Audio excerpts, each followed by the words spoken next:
우리가 계속하여 주일날 오전 시간에 사도행전을 살피고 있습니다.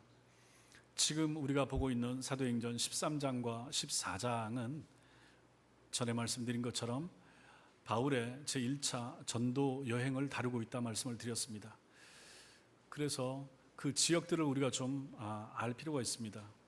감사하게도 이번에 시스템이 좀 바뀌어서 영상과 음향이 좋아졌습니다. 그래서 전에 밴드에다가 제가 다 띄우던 것을 이제는 그림으로 그려서 보여줄 수 있게 됐습니다.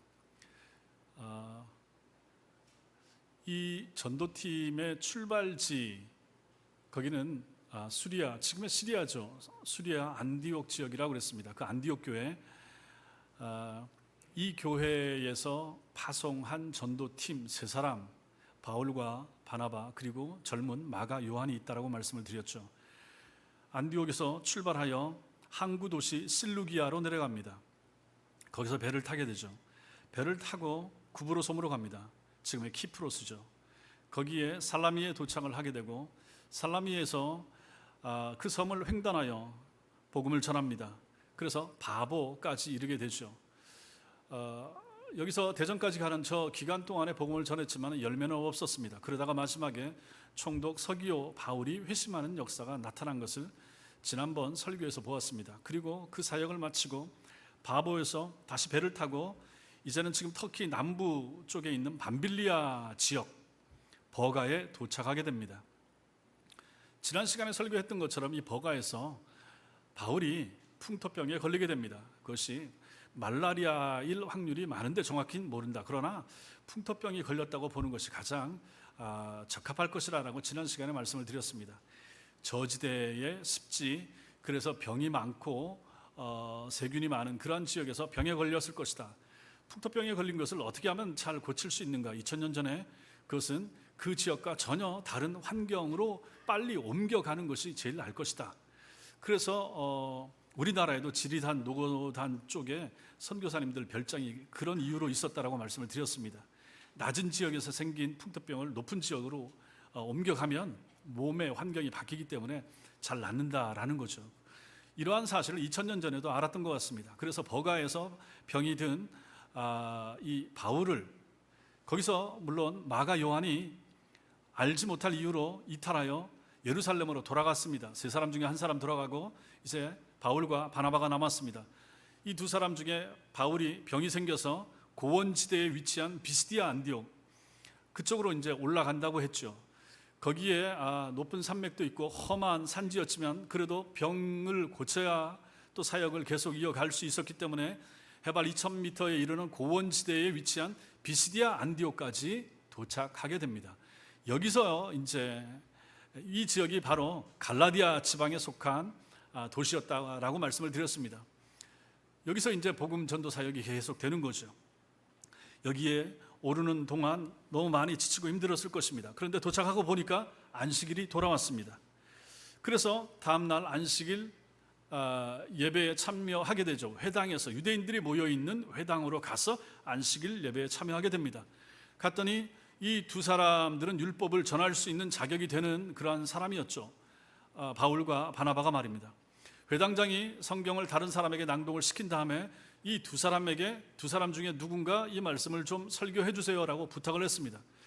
그랬을 때 사람들은 생각하기로 아파 보이는 바울 말고 건강해 보이는 바나바가 당연히 일어나서 말씀을 전할 걸로 생각을 했습니다. 그런데 설교해 주세요 했더니 그 중에서 많이 아파 보이는 병색이 완연해 보이는 바울이 벌떡 일어나서 설교를 하려고 하니까 사람들이 앉아있던 사람들이 술렁술렁 됩니다. 그러니까 손을 들고 조용히 하십시오라고 하면서 설교를 시작하게 되는 것이 16절 말씀입니다. 바울이 일어나 손짓하며 말하되 이스라엘 사람들과 및 하나님을 경외하는 사람들아 들으라. 유대인들과 이방인들, 하나님을 경외하는 이방인들아 이 말을 들으라 라고 말씀을 시작을 하는 것입니다. 그리고 이어지는 것이 17절부터 말씀이 이어지는데 이것은 지난 시간에 말씀드린 것처럼 사도행전에 기록된 첫 번째 바울의 설교 전문이 실려 있다. 굉장히 중요한 설교라 말씀을 드렸습니다. 이미 우리는 이 앞에서 스데반의 설교도 보았고 베드로의 설교도 보았습니다. 그런데 이제 본격적으로 바울의 설교가 나타나고 있고 너무도 중요한 바울의 설교였기 때문에 이 성경을 기록한 누가는 설교 전문을 여기다 싣고 있다 하는 것이죠. 그렇다면 우리에게도 바울의 설교가 얼마나 중요한가, 바울이 설교하면서 무엇을 전하고 있는가. 전에도 말씀드렸지만 오늘날 목사님들의 설교와 그 당시의 바울의 설교 거의 같아야죠. 같은 맥락으로 가야 되지 않겠습니까? 내용이나 이런 면이. 그래서 우리는 이 바울이 무엇이라고 설교하는가를 잘 듣고 살펴볼 필요가 있는 것입니다. 그래서 첫 번째, 바울의 설교에 나타난 그러한 내용 중에 첫 번째, 선택하시는 하나님을 바울은 전하고 있다 하는 것을 보게 됩니다. 이 바울의 설교 첫째 문장 17절에 이 이스라엘 백성의 하나님이 우리 조상들을 택하시고 이렇게 나옵니다. 바울의 첫 번째 설교의 첫 번째 문장의 첫 번째 주어가 하나님이 되는 것이죠. 이 이스라엘 백성의 하나님이 주어입니다. 그리고 주어인 하나님에 대해서 바울이 사용한 첫 번째 동사 택하셨다. 하나님이 택하셨다. 말에 있어서 가장 중요한 것은 주어가 누구인가, 그 사람이 하는 행동이 무엇인가, 이렇게 되는 거죠. 하나님이 택하셨다. 하나님께서 우리가 아는 대로 이스라엘 백성들을 선택하셨다라고 바울이 설교를 첫 번째 설교를 하면서 가장 먼저 한 말이 바로 이 내용이 된다 하는 것입니다. 하나님이 이스라엘을 선택하셨다. 이때 이 선택이라고 하는 것은 우리가 무슨 선택하는가하고 다릅니다. 우리가 사람을 선택하든지 마트에 가서 물건을 선택한다든지, 그러나 여기서 지금 하나님이 선택하는 것은 다르다 하는 것이죠. 하나님의 선택은 제3자의 영향을 전혀 받지 않습니다. 우리는 누가 권하고 저거 택해보세요, 저거 써보세요, 그럼 우리는 그걸 쓸 수 있습니다. 그러나 하나님의 선택은 그렇지가 않습니다. 하나님이 택하십니다. 그분 스스로 제3자의 개입 없이 스스로 택하시고 자기 자신을 위해서 택하시는 것입니다. 누구를 위해서가 아니라 하나님이 당신 자신을 위하여 택하셨다. 누구를? 이스라엘 백성들을. 왜 하나님께서 이스라엘을 택하셨는가? 왜 이스라엘 백성을 택하시는가? 그리고 택한 그 이스라엘 백성들의 후손으로 예수님이 오셨다. 왜 예수가 꼭 이스라엘 사람으로 오셔야만 했는가? 그것은 하나님께서 이스라엘 백성을 택하셨기 때문입니다. 그것이 하나님의 뜻입니다. 하나님의 뜻입니다. 이스라엘 백성에 대한 하나님의 사랑이었을 뿐입니다. 왜 택했어요? 이스라엘 백성은? 그게 하나님의 뜻이니까. 더 이상 묻지 마십시오. 물을 수 없습니다. 하나님의 뜻입니다. 왜 세상에 그 수많은 인종과 종족들 가운데 왜 하필이면 히브리 민족입니까? 왜 이스라엘 백성입니까? 하나님의 뜻입니다. 그럼 더 이상 물을 수가 없습니다. 보십시오. 예수님께서 12제자 택하셨습니다. 왜 시몬입니까? 왜 다른 사람들입니까? 왜 베드렘, 빌립입니까? 왜 안드레입니까? 그 중에 가롯 유다도 있는데 왜 그 사람입니까? 물을 수가 없습니다. 하나님의 뜻입니까? 하나님의 뜻이니까요. 배반할 것을 아심에도 불구하고 예수님은 그를 택하신 것입니다. 그를 통하여, 그 선택을 통하여 하고자 하는 일이, 계획이 있으셨기 때문에 택하신 것입니다. 하나님의 뜻이고 주님의 뜻입니다. 하나님께서 갈대아 우르에 살고 있던, 이방 지역에서 살고 있던 아브라함을 택하셨습니다. 그것도 하나님의 뜻입니다. 하나님이 그렇게 하고자 하셨습니다. 왜 많은 사람 가운데서 왜 아브라함을 택하셔서 히브리 민족의 이스라엘 백성의 조상 삼으셨습니까? 그냥 그것이 하나님의 뜻이라니까요. 이삭의 두 아들 에서와 야곱, 그 중에서 큰 아들 에서가 아니고 야곱, 교활해 보이는 야곱, 발목을 잡고 나온 야곱을 택하셨어요. 왜 하나님이 왜 하필이면 작은 아들 야곱입니까? 그것이 하나님의 뜻입니다. 이런 것처럼 하나님께서 이스라엘을 택하셨다 하는 것입니다. 그것처럼, 그러니까 하나님의 선택에 대해서는 다른 질문이나 물을 이유가 없는 거죠. 필요도 없는 거죠. 자, 그렇다면 하나님께서 이렇게 이스라엘을 택하신 다음에 그 이후에는 어떻게 하셨습니까? 그것이 바로 17절부터 19절까지 나오는 내용이죠. 17절부터 같이 읽겠습니다. 시작.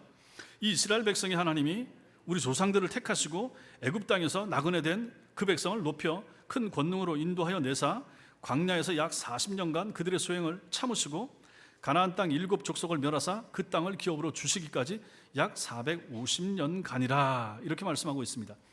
주어인 하나님에 대하여 바울이 연속으로 사용한 동사들을 보십시오.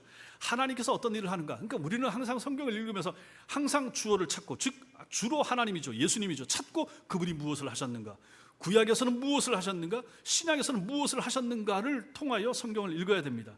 지금 여기서 주어를 찾으면 하나님이, 이 이스라엘 백성의 하나님이 무엇을 하셨는가, 우리 조상들을 택하신 다음에, 이스라엘 백성을 택하신 다음에 무엇을 하셨는가? 그걸 이제 봐야 되는 거죠.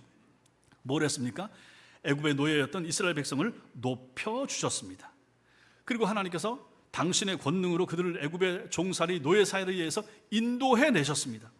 그리고 하나님께서 광야로 데려가셔서, 그런데 그 광야에서 불평하고 불면하는 그들의 소행을 참아주셨습니다. 하나님께서 그들을 위하여, 그들이 들어가야 될 가나안 땅을 위하여 그 땅에 살고 있는 가나안 족속이 없어야 되니까 가나안 7족속을 멸해 주셨습니다.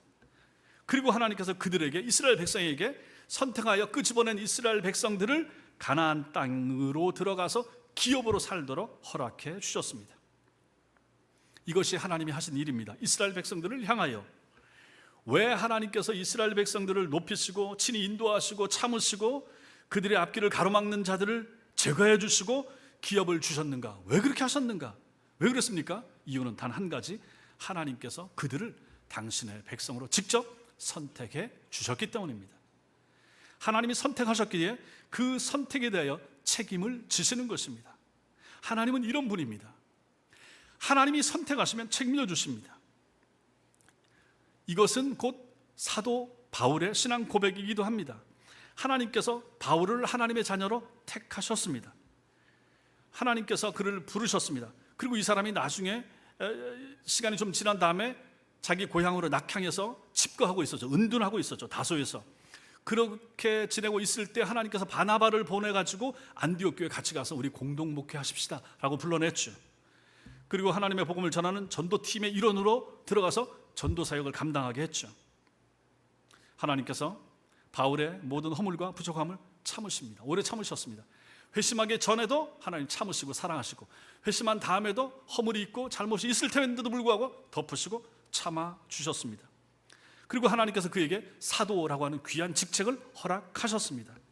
다메섹에서도 예루살렘에서도 바울을 죽이려고 하는 사람, 유대인이었다가 예수 믿는 사람이 된 바울, 너무너무 꼴보기 싫은 바울, 저거 없애야 되겠다, 죽여야 되겠다 하는 사람들이 있었습니다. 하나님이 막아주셨습니다. 계속해서 지켜주셨습니다. 왜 하나님께서 바울을 높이시고 인도하시고 참으시고 해치려는 자들로부터 지켜주셨습니까? 그 이유 역시 하나님께서 바울을 선택하셨기 때문입니다. 바울이 선택받을 만한 자격이 있었습니까? 전혀 없죠. 오히려 교회를 핍박하고 짓밟던 자 아니었습니까? 그러한 바울을 하나님께서 선택하셨습니다. 왜 하셨습니까? 하나님의 뜻이니까요. 그것이 그냥 하나님의 뜻입니다. 바울을 사랑하셨기 때문입니다. 그래서 하나님께서 선택해 내신 것입니다. 하나님께서 바울을 선택하셨기에 하나님께서는 당신의 선택에 대한 당신의 책임을 다하기 위하여 바울을 높이시고 바울을 인도하시고 바울을 참아주시고 바울에게 복 주시고 바울을 해치려는 사람들로부터 그를 끝까지 막아주셨던 것입니다. 누구보다도 바울 자신이 그 사실을 너무도 잘 알았기 때문에 사도행전에 기록된 그의 첫 번째 설교에서 그가 하나님에 대하여 그가 입을 열어서 설교를 하면서 그 병약한 몸으로 일어서서 설교를 하면서 처음 했던 설교의 주어를 하나님으로 잡고 그 다음에 하나님이 하신 일에 대하여 선택하셨다라고 하면서 설교를 시작하고 있는 것입니다.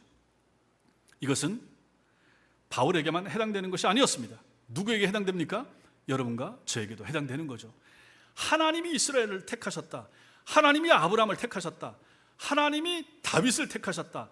하나님이 여호수아를 택하시고 하나님께서 바울을 택하시고 베드로를 택하시고 모든 교회의 역사는 하나님께서 당신의 택한 백성들을 통하여 계속하여 복음 사역을 확장시켜 나간 역사의 연속이 되는 것입니다. 구약의 역사 4,000년, 그리고 신약과 그 이후의 교회의 역사 2,000년, 6,000년의 모든 교회의 역사, 성경의 역사는 보면 전부 다 하나님께서 택한 당신의 일꾼들을 통하여 하나님 나라가 확장되어 간 역사의 연속이 되는 것입니다. 그렇다면 이것은 여러분과 저에게도 적용이 되는 거죠. 우린 누굽니까? 하나님의 택함 받은 사람들입니다. 찬송할 때만 택함을 얘기하는 것이 아니라 어렵고 힘들어도 나는 택함 받은 사람입니다.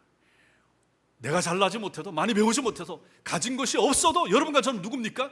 택함 받은 백성입니다. 물론 우리 교회에 지금 예배를 드리는 모든 사람, 등록된 모든 사람이 다 택함 받은 사람이라고 생각할 수는 없습니다. 가라지가 있을 수 있기 때문입니다. 그러나 우리는 일단 하나님 앞에서 나 자신에 대하여 믿으셔야 된다 하는 것이죠. 나는 하나님의 택함받은 백성이다. 바울처럼 선택받았고, 하나님이 그래서 바울처럼 이렇게 높여주고 계시고, 이러한 어려운 환경 가운데서 하나님 우리를 높여주십니다. 바울처럼 지금 인도하고 계십니다. 어렵고 힘들지만, 코로나 상황이지만 여러분과 저를 하나님께서 살게 하시지 않습니까? 새끼 먹을 수 있는 거 공급하시지 않습니까? 어려운 환경 가운데서도 우리의 자녀들 하나님 돌보아 주고 계시다, 인도하고 계시다 믿으셔야 되는 것입니다.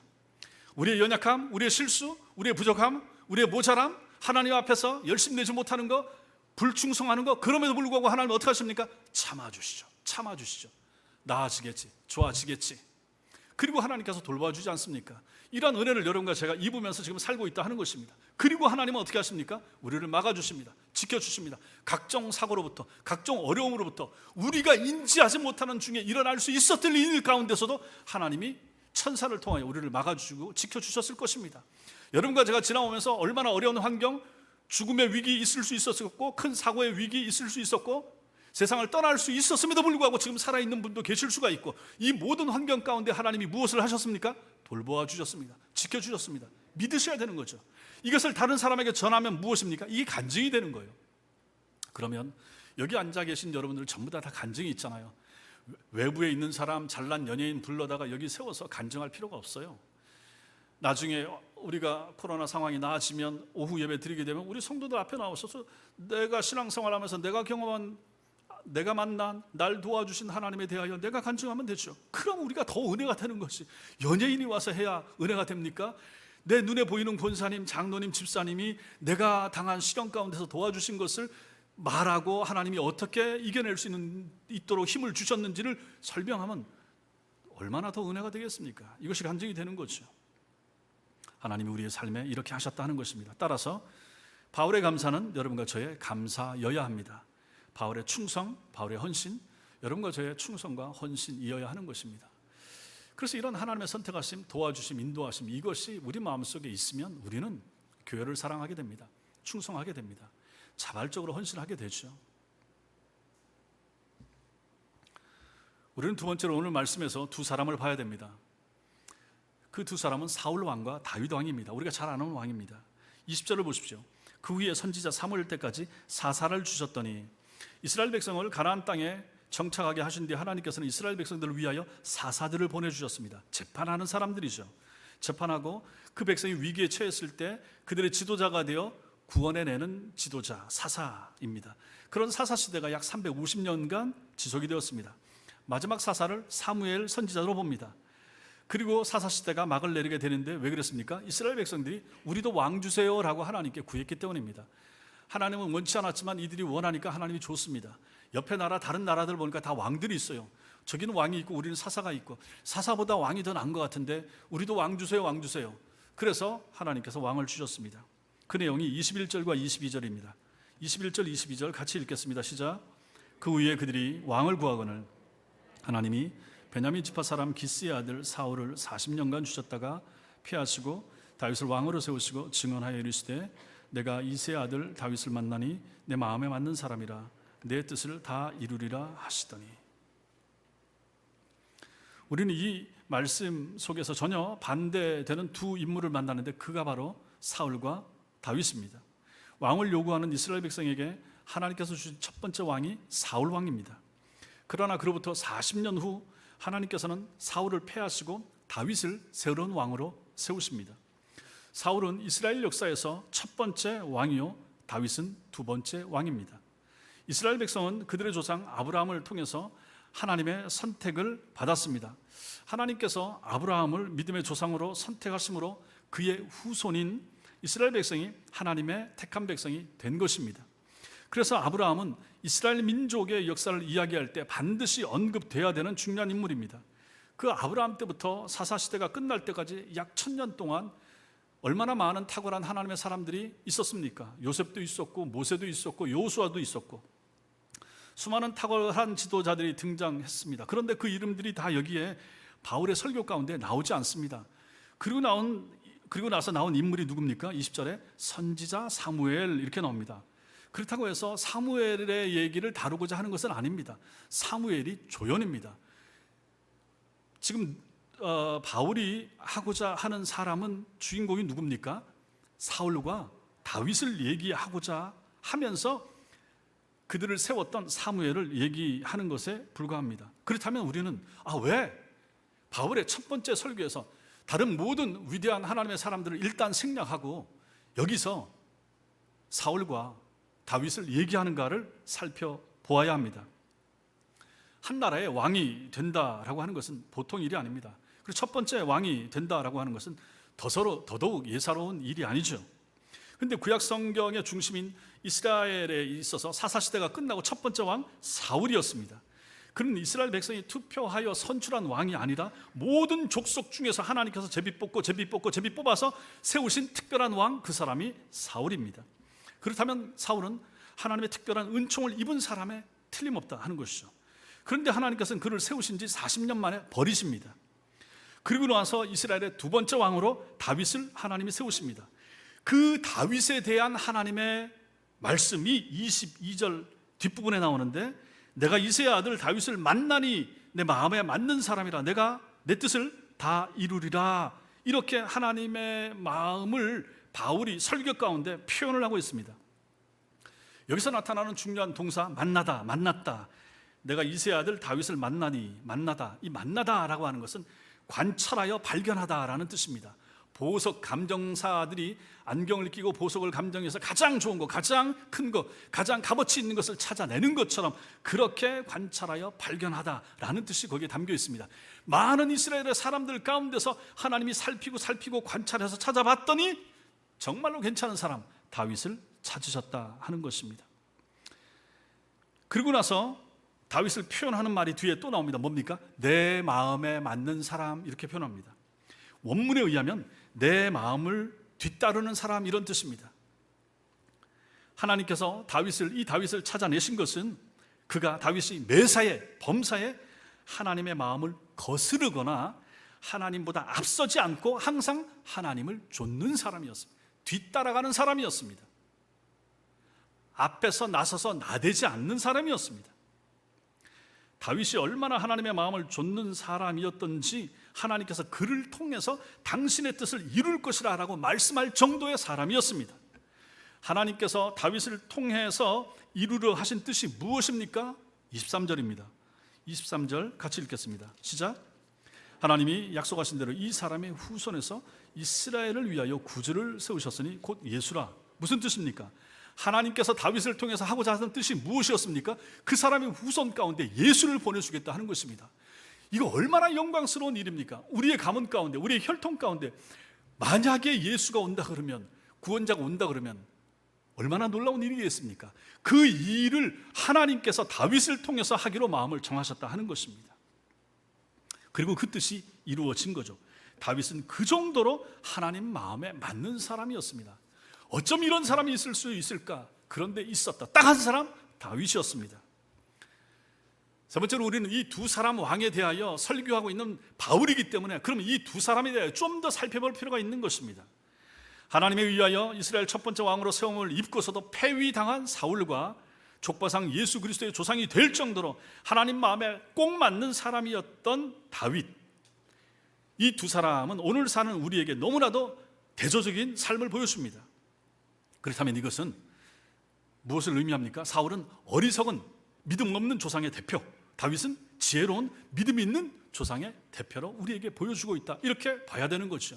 바울이 이것을 알려주는 거죠. 믿음 안에 있다고 하는 사람들, 성도들, 예수 믿는 하나님의 사람들 가운데 딱 둘로 갈라질 수가 있다라고 하는 것을 이 말씀이 우리에게 보여주는 것입니다. 사무엘상 9장 2절은 이렇게 사울을 소개합니다. 같이 읽겠습니다. 시작. 기스에게 아들이 있으니 그의 이름은 사울이요 준수한 소년이라. 이스라엘 자손 중에 그보다 더 준수한 자가 없고 키는 모든 백성보다 어깨 위만큼 더 컸더라. 그 말씀 가만히 띄워두시고 저기서 보시면 사울을 이렇게 소개하고 있는데 이 중에서 소년으로 번역된 히브리어는 청년이라는 뜻입니다. 청년이죠. 그 다음에 준수하다, 이거 선하다라는 뜻입니다.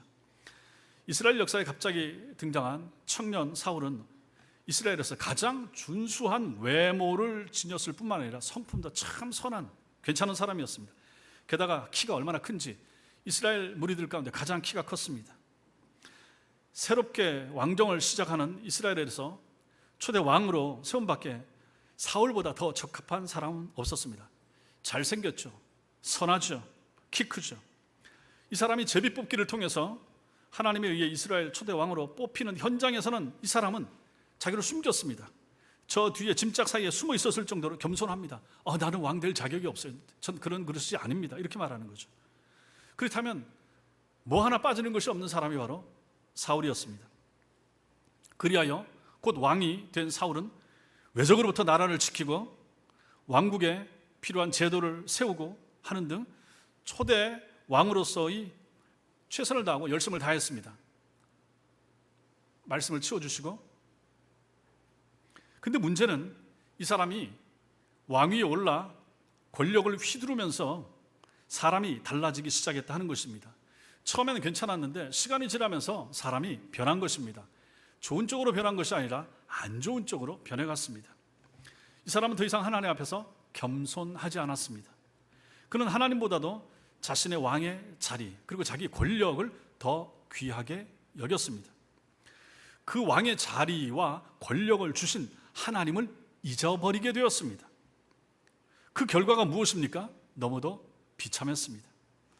말년의 사울은 블레셋과 전쟁을 하다가 집니다. 참패를 당했습니다.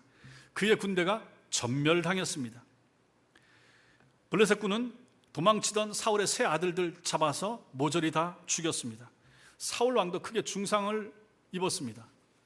그래서 옆에 있는 보좌관에게 죽여달라고 했는데 죽이지 못하니까 자기가 자기 칼로 자결을 하고 말았습니다. 그리고 옆에 서 있던 보좌관도 자기가 자살하고 말았습니다. 이것을 기록하고 있는 것이 사무엘상 31장 6절입니다. 같이 읽겠습니다. 시작. 사울과 그의 세 아들과 무기를 든 자와 그의 모든 사람이 다 그날에 함께 죽었더라. 처참한 마지막 모습이 되는 거죠. 자신을 왕으로 세워주신 하나님을 외면하고 스스로 하나님의 자리에 앉았던 사울의 인생은 그렇게 자신이 믿었던 군대, 그렇게 사랑하던 세 아들들, 그리고 자신을 호위하던 군사와 함께 인생이 끝나버리고 말았습니다. 그날 죽음을 피했던 사울의 자식이 아들이 있었고 또 후손도 있었지만 그들의 인생과 삶도 불행하기는 마찬가지라 하는 것을 우리는 성경에서 확인할 수가 있습니다. 만약에 사울이 지혜로운 왕이었더라면, 겸손하고 하나님을 경외하는 왕이었더라면 그의 왕위는 그의 자식과 후손에게 이어졌을 테지만 그 길을 스스로 차버린 사울은 가장 미련하고 어리석은 조상이 되고 말았습니다. 자, 그렇다고 다윗이 더 나은가? 다윗이 더 뛰어난가? 그렇지도 못합니다. 인간적인 측면에서 다윗은 사울보다 낫지 못합니다. 어느 면에서는 다윗이 사울보다 훨씬 더 교활하고 나쁜 사람이라 이렇게 볼 수 있습니다. 전쟁이 있던 어느 날 다윗은 충신 우리아의 아내 바세바를 궁으로 데려다가 간음을 합니다. 우리아가 전쟁에 나가서 자신을 위하여 전투를 하고 있을 때 말입니다. 곧 다윗이 범한 바세바가 임신을 하게 됩니다. 이 임신의 곤란한 상황을 모면하고자 다윗은 전쟁 중인 바세바의 남편 우리아를 예루살렘으로 불러들입니다. 바세바하고 집으로 가서 동침해서 바세바가 임신한 아이가 우리아의 아이인 것처럼 시도를 한 것입니다. 그런데 충성스러운 신하 우리아가 거부합니다. 그래서 다윗의 계획이 무산됩니다. 그러자 다윗은 다시 우리아를 전쟁터로 돌려보냅니다. 요압 장군에게 저 사람 맨 앞에 세워서 죽게 만들어라. 그래서 결국은 우리아가 죽게 됩니다. 이런 정황을 알 리 없는 충신 우리아가 이렇게 비극적인 죽임을 당하게 됩니다. 그러자 다윗은 과부가 된 바세바를 즉시 궁중 안으로 불러들여서 자신의 아내로 삼아버립니다. 세상에 왕들 가운데 이런 악질적인 왕이 또 있을까 싶을 정도로 그렇게 못난 왕, 그 사람이 바로 다윗입니다. 이런 아버지를 보고 자란 다윗의 자식들은 어땠습니까? 성경 속에서 우리가 많이 읽어봤죠. 장남 암논이 자신의 배다른 동생, 누이 동생 다말을 강간을 했습니다. 이에 앙심을 품은 다말의 친오빠 압살롬이 기회를 엿보다가 이복형 암논을 죽여 복수합니다. 그 후에 압살롬은 아버지를 향해서도 반기를 듭니다. 다윗을 몰아내기 위해서 쿠데타를 일으킨 것입니다. 아들이 아버지를 대적을 하게 됐습니다. 다윗은 급히 도망쳤습니다. 살기 위해서. 궁궐을 압살롬이 접수했습니다. 궁궐을 접수한 압살롬은 무엇을 했습니까? 아버지가 두고 간 후궁들을 겁탈했습니다. 아버지 후궁이면 자신에게는 어머니 뻘이었지만 폐영 무도한 압살롬에게는 그런 것이 전혀 문제가 되지 않았습니다. 그런데 그도 결국 재집결하여 힘을 모은 아버지 다윗의 군대에 의해서 결국은 쫓겨가다가 살해당하고 말았습니다. 아들의 군대가 아버지를 몰아냈고 아버지의 군대가 아들을 죽인 것입니다. 이런 걸 가지고 뭐라고 말합니까? 콩가루 집안이라 이렇게 말하죠. 한마디로 다윗의 집안은 콩가루 집안이나 마찬가지였습니다. 어느 모로 보아도 다윗이 사울보다 못하면 못했지 나은 점이 없어 보입니다. 그럼에도 불구하고 다윗은 사울과는 달리 하나님의 마음에 맞는 사람이라고 바울이 지금 설교를 하고 있고 성경에 기록이 되어 있습니다. 그리고 그의 왕국은 그의 자식과 후손들에게 계승이 되었고 다윗 자신은 족보상 예수 그리스도의 조상이 되는 영광까지 얻었던 것입니다. 이것이 가능할 수 있었던 이유가 무엇입니까? 다윗이 한때 극악한 죄를 지었을 망정 그 이후에 어떻게 했습니까? 돌이킨 거죠. 회개한 거죠. 정신을 차린 거죠. 철저하게 회개를 한 거죠. 하나님 앞에 눈물로 돌이키고 잘못을 깨달은 것입니다. 그리하여 원래 자기가 있어야 될 자리로 돌아간 것입니다. 믿음의 사람의 자리로 돌아간 것입니다. 결국 다윗과 사울의 차이는 어떤 차이입니까? 믿음을 되찾은 사람과 되찾지 못한 사람의 차이입니다. 끝까지 믿음을 지킨 사람과 지키지 못한 사람의 차이가 이토록 크게 차이가 났다 하는 것입니다. 그렇다면 우리는 오늘 이 말씀을 통하여 교훈을 받아야 됩니다. 누구든지 이 세상에 태어날 때는 모두 누구의 자식이나 누구의 후손으로 이 땅에 태어납니다. 그러나 시간이 흐르면 누구의 자식에서 누구의 부모로 바뀌게 되고 세상을 떠난 뒤에는 누구의 후손에서 누구의 조상으로 불려지게 됩니다. 이 세상에 태어난 사람은 때가 되면 모두 조상으로 기억되게 되는 것입니다. 누구의 할머니, 누구의 증조 할머니, 누구의 고조 할아버지 이렇게 기억에 남게 되는 것입니다. 차이가 있다면 어떤 차이입니까? 어떤 조상으로 기억이 되느냐 하는 것입니다. 어떤 조상으로 남느냐 하는 것입니다. 다들 조상들 가운데 참 자랑스러운 조상도 있을 수 있고 그렇지 못한 조상들도 있을 수 있을 것입니다. 우리 조상 가운데는 생각을 해보니까 우리 우장춘 박사님이 씨 없는 수박도 만들고 이분이 계셨습니다. 농학 박사시고. 근데 이분은 뭐 친일파시고 또 뭐 이런 안 좋은 면도 있습니다. 이렇게 저렇게 따지면 좋은 조상도 있고 그렇지 못한 부끄러운 조상 전부 다 있을 수가 있습니다. 어떤 조상이 되느냐, 자식들이 어떤 조상으로 그 사람을 기억하느냐, 이 차이가 되는 거죠. 사울처럼 후손에게 악 영향을 미치는 어리석은 조상이 되느냐, 혹은 다윗처럼 자신의 모든 허물에도 불구하고 끝내 후손에게 선한 영향을 미치는 지혜로운 조상이 되느냐의 차이가 있을 뿐이라 하는 것이죠. 그럼 이 차이는 어디서 비롯됩니까? 그 사람이 살았을 때 삶의 태도에서 비롯되는 것입니다. 살아있는 동안에 어떤 삶을 살았는가가 죽은 다음에 그 사람에 대한 평가, 후손들의 평가가 달라지게 되는 거죠. 사울처럼 왕의 자리 그리고 권력을 한 손에 장악하고 있을지라도 하나님을 경외하지 않는 사람은 비록 그가 사는 날 동안에는 부귀 영화를 누릴 수 있을지 몰라도 후손에게는 자랑스럽거나 지혜로운 조상이 될 수가 없을 것입니다. 하나님이 없는 사람은 자신이 가진 것을 섬기고 지키느라 자기의 인생을 허비하기 마련이고 그런 그의 부정적인 삶의 유산이 고스란히 후손들의 몫이 되기 때문입니다. 자기 왕의 자리 지키기 위하여 돈을 지키기 위하여 애쓰다가 죽었다. 그것을 가지고 후손들이 자랑스러워할 것인가? 그렇지 못하다 하는 것입니다. 반면에 다윗처럼 한때 폐역무도한 살인자였다 할지라도 진정으로 하나님께 회개하고 돌이키기만 하면 그는 후손들의 삶에 선한 영향을 미치는 지혜로운 조상이 될 수가 있는 것입니다. 그 사람의 인생과 가정을 세우시는 분이 하나님이시기 때문입니다. 그래서 여기서 생각을 해보십시오. 만약에 부귀 영화가 자기 후손들을 든든하게 세우는 조상의 절대 조건이 된다 그러면 세상의 부귀 영화를 한 손에 쥐고 있던 사울 왕보다 더 좋은 조건을 가진 사람은 없었을 것입니다. 그러나 그는 자신이 가졌던 그 많은 부귀 영화 때문에 도리어 추하고 부끄러운 조상이 되고 말았습니다.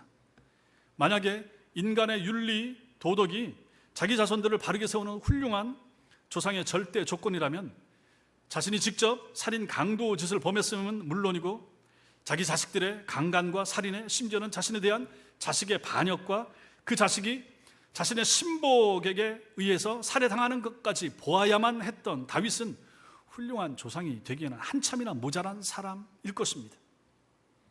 하지만 그는 하나님께 돌이키고 회개하여 돌아감으로써 그의 왕위가 그의 자식과 후손에게 계승되었고 족보상 예수 그리스도의 조상이 되는 영광도 얻었던 것입니다. 그러므로 여러분과 저도 마찬가지입니다. 다윗만큼은 아니어도 우리도 허물이 많은 사람이고 우리의 집안에도 여러 가지 분란이나 다툼, 갈등이 있을 수 있습니다. 여러 가지 어려움이 있을 수 있습니다. 부끄러운 면들이 있을 수 있습니다. 우리가 신자임에도 불구하고 말입니다. 신자로 살아왔음에도 불구하고 연약하고 모자라고 하나님 앞에 아쉬운 부분들이 있을 수 있습니다. 회개하면 됩니다. 돌이키면 됩니다. 그리고 다시 하나님 앞에 서는 것입니다. 과거 없는 사람이 어디 있습니까? 지금이 중요하고 앞으로가 중요하지 않습니까? 그래서 예수 그리스도가 중요하고 감사한 것은 우리의 과거를 싹 다 지워주시고 없애주시는 분이 예수님이시기 때문입니다. 우리가 죄를 회개하면 내 죄를 내 등 뒤로 던졌다라고 하시는 분입니다. 내 등 뒤는 기억을 안 하신다고 하는 것이죠. 동이 서에서 먼 것처럼 우리의 죄를 멀게 해주시겠다고 하시는 분이 하나님이십니다. 그러면 우리는 우리의 죄로부터, 우리의 과거의 잘못으로부터, 과거의 허물로부터 자유하셔야 됩니다. 정말로 중심으로 회심하고 돌이켰다고 하면 그 죄에 대하여 다시는 생각지 말아야 됩니다. 반복하여 꺼내고 반복하여 괴로워하고 아파하는 것은 마귀가 주는 잘못된 생각입니다. 한번 진심으로 회심하고 제대로 하나님 앞에 회개했다고 하면 끝입니다. 다시는 기억하지 말아야 됩니다. 하나님은 우리를 그렇게 대우하십니다. 그렇게 우리를 인정해 주십니다. 왜 그 자식이 그 지었던 과거의 허물과 아픔과 죄의 발목이 붙잡혀서 지금도 쩔뚝쩔뚝거리고 지금도 아파하기를 원하는 그러한 부모가 어디 있습니까? 우리 하나님이 그렇습니다.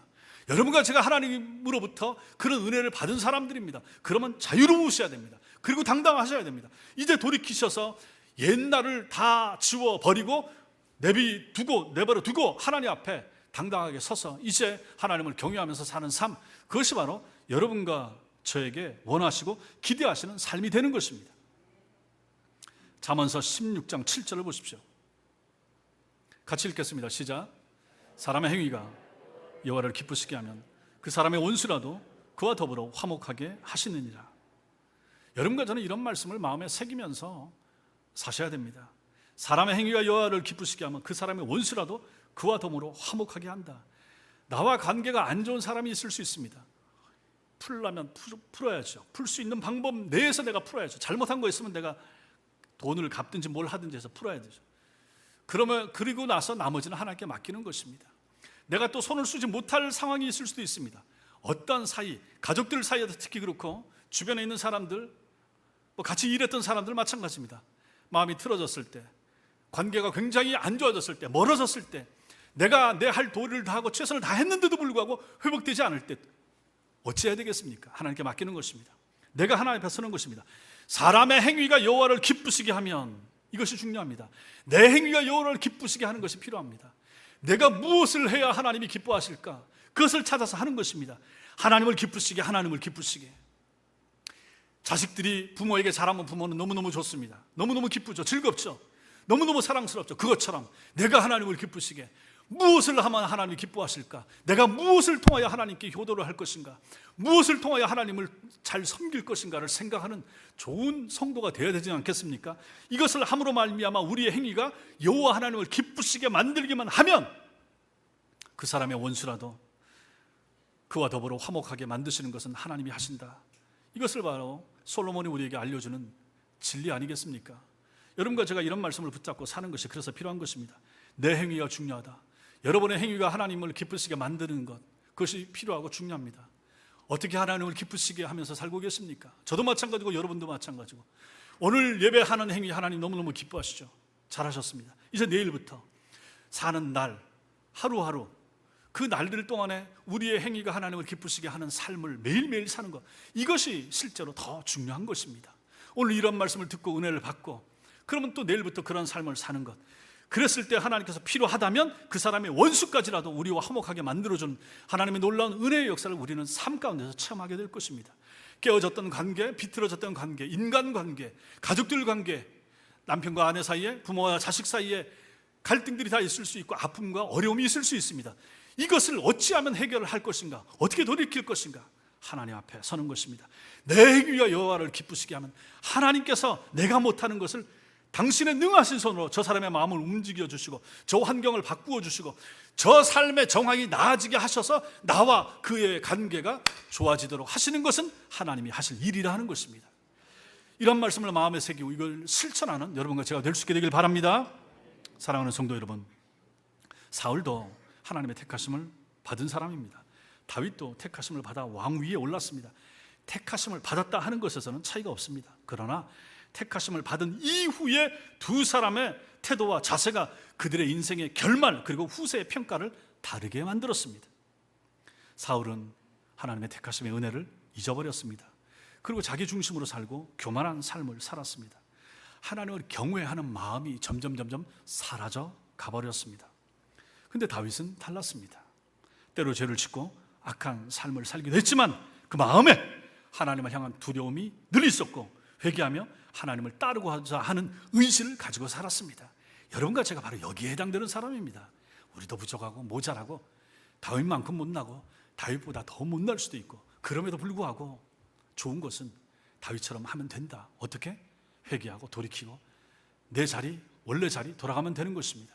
그리고 다시 회개하면서 하나님 앞에 경외하는 마음을 가지고 살면 하나님이 우리를 향해서도 다윗에게 주셨던 복처럼 그러한 복을 우리와 우리 후손에게 주실 것이라 하는 사실을 믿으셔야 됩니다. 그래서 항상 하나님의 택하심을 기억하면서 사는 것이 필요합니다. 오늘 말씀에서 핵심이 그것입니다. 이스라엘 백성들을 하나님이 택하셨습니다. 그리고 하나님이 그들을 책임져 주십니다. 그러면 우리는 어떤 자세를 가져야 됩니까?